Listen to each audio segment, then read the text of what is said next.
good. How are you, Francis? It's been a long time since I had a chance to connect with you. This is literally like, I would say, well, it's years since I had a chance to meet up with you. And you've been doing some amazing work now with the Chinatown community. I love the fact that a lot of people refer to you as a daughter of Chinatown, right? Of San Francisco Chinatown. What does that mean to you when you hear that? Yeah, it goes back to my heritage, and my family's been in San Francisco for over 100 years, and they helped organize the Chinatown community, and they gave back a lot to the arts and culture, celebrating our Asian heritage. And it was because there was a lot of hate crimes and discrimination against Chinese Americans, Asian Americans in general in San Francisco back then. And so they decided that they would celebrate the arts and culture and build up Chinatown and have a refuge for these immigrants from Asia. And so when I think of myself being a daughter of San Francisco Chinatown, I think of all that my family has done and how I can continue their legacy. What are your thoughts, and if you can speak on their behalf, their thoughts of what's happened in the last 2 years with the resurgence of Chinese Asian violence again now, that we were able to bring it back down and have a more civil, and all of a sudden this happens again. What is that? What are thoughts going through your mind and their minds about this? Yeah, over 500% increase in anti-Asian hate crimes. And it is very sad to see people who look like me and look like my family be targeted and feel unsafe in our own homes, in our own communities. And the things that we can do is just make sure that we emulate peace and support for each other, and that we do what we can to raise awareness for the issue so that we don't feel like victims, but that we feel like, okay, we can do something about this. We have our networks, we have our communities, and we can band together and make a positive change to celebrate who we are, our heritage, and flip the script on the fact that there's been just this horrific violence and murders of people who look like us. Why did they choose, of all things, to use as a strategy? Why did they use, you said, arts and culture as a way to connect the bridge and inspire peace? Why did they choose that over other forms? My grandma, she was not allowed to go past second grade in education in China. And she gravitated towards art history, specifically Chinese art history. And so she has an encyclopedic memory for all kinds of things in Chinese arts and history. And so she's mentored docents at the Asian Art Museum, and she just loved our arts and culture from our from the Chinese history, and as well as just bringing that celebration of who we are. I mean, it's really a symbol of what we can create and how we can change the world. And so what that means for my family is just, it's an anchor in terms of our presence in the world, and it helps unite us and have something in common in terms of what we celebrate visually. For myself, I'm a visual thinker. I'm a designer and design leader. And I think I was really influenced by my family's involvement in arts and culture, and it helped refine my eye for such things. And now in this day and age, as you're now growing into being one of the community leaders yourself, are you looking at art and culture as a way to bring back the peace and bring back connection as well? Or are you also looking at other ways to engage and inspire others? Yeah, I would say I like to do things my own way. And so I learned a lot about how my family organized in the Chinese community, helping run the Chinese New Year festival and parade, and being behind the scenes, helping organize this Chinatown USA pageant, the street fairs, the lion dance troops, and business and real estate in San Francisco. And I didn't want to just copy and be part of that. I wanted to acknowledge that that's part of my family's background, but I wanted to do my own thing. So I absorbed all this knowledge about how they organize community all throughout growing up. And I became a designer, actually. And so I built design communities of, now it's over 130,000 people around the world, where I ensure that people have a community to go to get career support, to get mentorship, to have other designers there supporting them and cheering them on in their careers. And so I applied what I know from organizing San Francisco Chinatown community to online design communities. And so it's kind of a transfer and kind of my way of expressing myself and supporting others. Okay. I have two questions from that. First of all, what you mentioned mentorship. So what does mentorship mean to you? Mentorship, I think there's two key words. One is mentorship and one is sponsorship. Okay. I think mentorship means sharing lessons and kind of imbuing that wisdom from what someone has done professionally or what someone knows professionally and sharing that with the mentee. The mentor shares that with the mentee. I think sponsorship takes things a bit further, meaning that the sponsor / mentor would actually go out on a limb to do something that is even a little bit risky for that sponsor or mentor to go and lift up and raise up that mentee. And so sponsorship, I think for me, what that means is that I'll risk my reputation to say, I'll put my name out there on the line because I believe in this person and I'll do something for them that is maybe not even typical. I'll pull the strings behind the scenes. I will go beyond just sharing the wisdom, but I'll take that action and I'll put that risk out there for myself in order to try to help somebody. And how did you choose, actually, what exactly, when you say inspire and connect and bridge the gaps with design, when you say design, what do you mean by design? What type of design? Are we talking UX design, layout design? You know, like, I want to hear the designs that you are inspired by. Well, I started out wanting to be a fashion designer when I was in high school. I didn't end up doing that, but I love fashion. But I actually am kind of a hybrid designer in terms of knowing multiple types of design. And so primarily UX and web and digital design, as well as graphic design, illustration, and industrial design. So designing physical products as well. Okay, well, so how do you use this modern concept to bridge the gap of peace between, say, the Asian Americans now and how we are having to essentially reestablish our presence again here in America? Yeah, I mean, one of the things that I've done is, so I have my online design communities and we have this offshoot called Designers Guild for Justice, which actually has designed protest posters, online campaigns and websites for these civil rights and humanitarian causes and nonprofit kind of causes. And so we've helped organize for things like Black Lives Matter, not just for the AAPI movement, but also for other communities that I'm not personally a part of, but that we can help.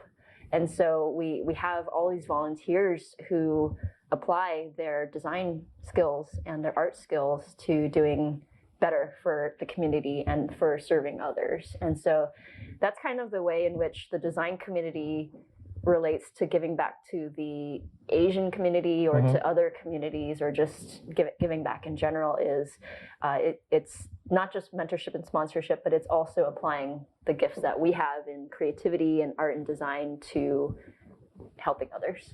Okay, I love that. And you talked about mentorship and helping others so many times, and that obviously just makes me know that mentorship is important, not just for you to receive, but also for you to give, right? Yeah. So why is it so important for you to make sure that you're such a good, important, and just role model for future generations of young women and probably young men as well, who are coming up the ranks of being future community leaders themselves? Why is being a role model important?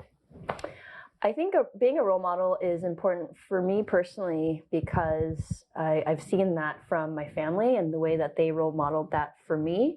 It also comes from my Christian faith. And so I have this bent towards service, and I love applying the gifts that I have of design, leadership, community, connecting people to doing good for others where it's not for myself.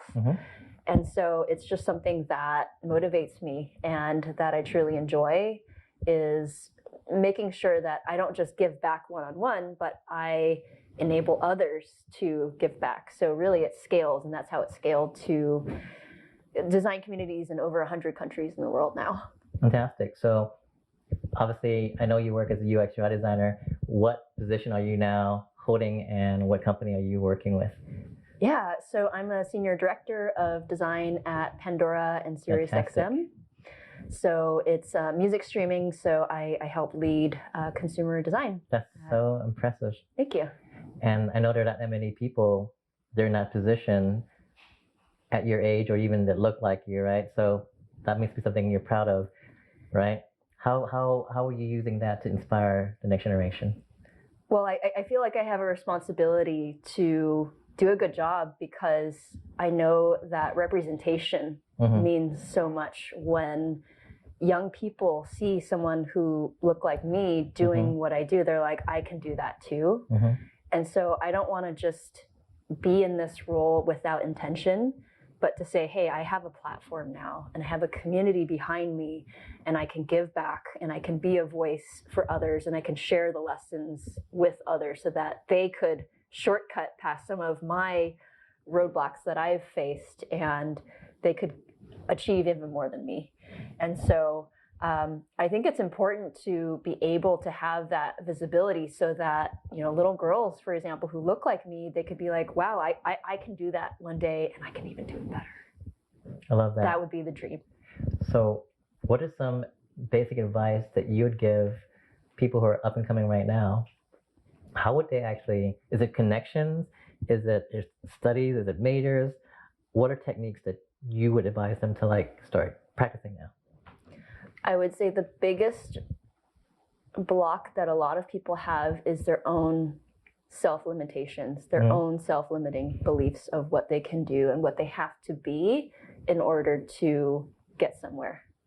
So I would say I am very self-taught as a designer. I taught myself design. I didn't study it in undergrad. And I just had that vision towards becoming a great designer, and I worked at it, and I created my own destiny in a way, because I would just study on design on my own. Wow. And I didn't have the infrastructure of university or grad program, but was just self-taught and self-motivated. So I would say whatever it is that you want to accomplish or achieve, go for it. And the other thing that my life has that's unique about my life is it's not been on a straight path. So I didn't start out knowing I wanted to be a designer. I started out in tech, and really just chanced upon it because I loved design, and chose it not because it was necessarily the wisest choice or the best choice or the optimal choice. It was just what I enjoyed. And so I would say go after your passions and do what you love, because there are so many opportunities out there. You can make a career out of anything now these days. So I love the fact that you found your passion and you became self-taught. What advice would you give people to try to help find their own passions first? Yeah, I would say don't be afraid to experiment and try different things. Part of what opened my eyes to design and creativity is I thought about, when I was a little girl, how did I spend my free time? Where people didn't tell me what to do, and I had the choice of how to spend my time. And I spent my free time doing arts and crafts and drawing, not because I was good at it, but because I enjoyed it.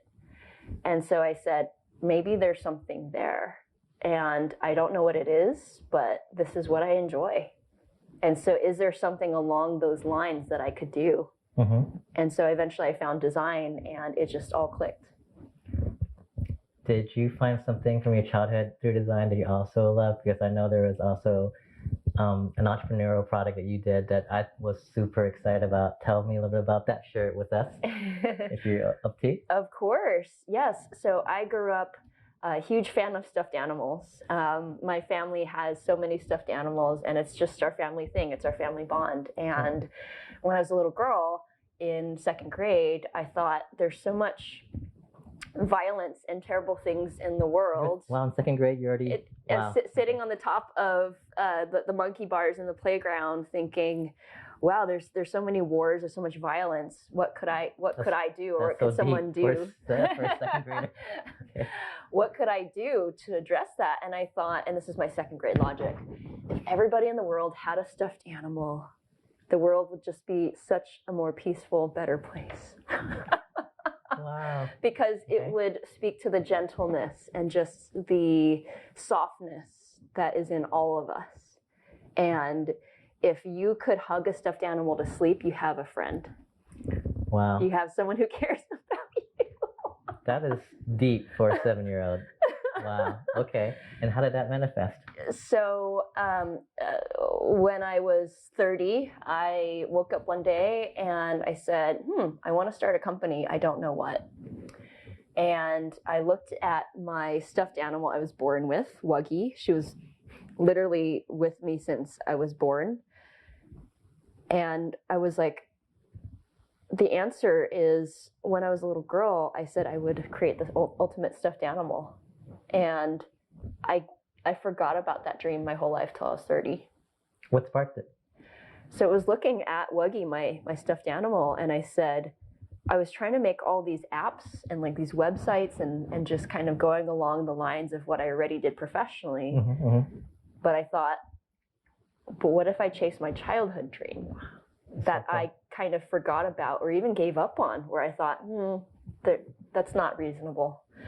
And so I created this stuffed animals called Animoodles, which are magnetic mix and match stuffed animals. So they're like Legos, but they're stuffed animals. Very so cool.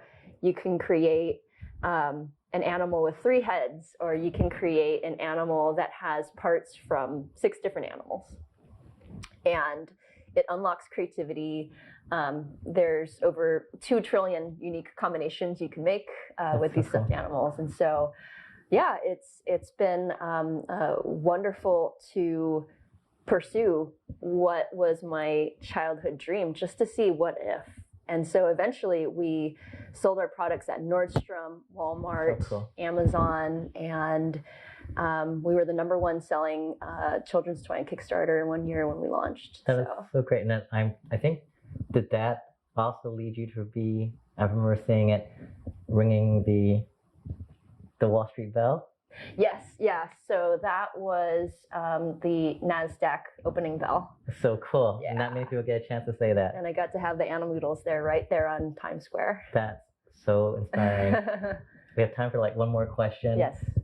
What advice would you give the future leaders who are watching this right now? Like, what last words of wisdom do you want to give out there? I would say be yourself and be true to yourself and what you care about. Don't worry about what others want you to be, and do what makes you happy. And I think that's the ultimate happy place to be at, when you're doing what you love, you're being who you want to be, and you're not stopping yourself, you're not limiting yourself. I would say being yourself and being happy and just feeling comfortable in your own skin is worth more than anything. Love that. Thank you so much for coming back. It's amazing to see you again. And obviously you've grown so much in terms of your wisdom, your confidence, your vision of what you can do for a community. It's always so inspiring just to listen to you. So thank you always for being here for the community. Thank you for having me. Absolutely.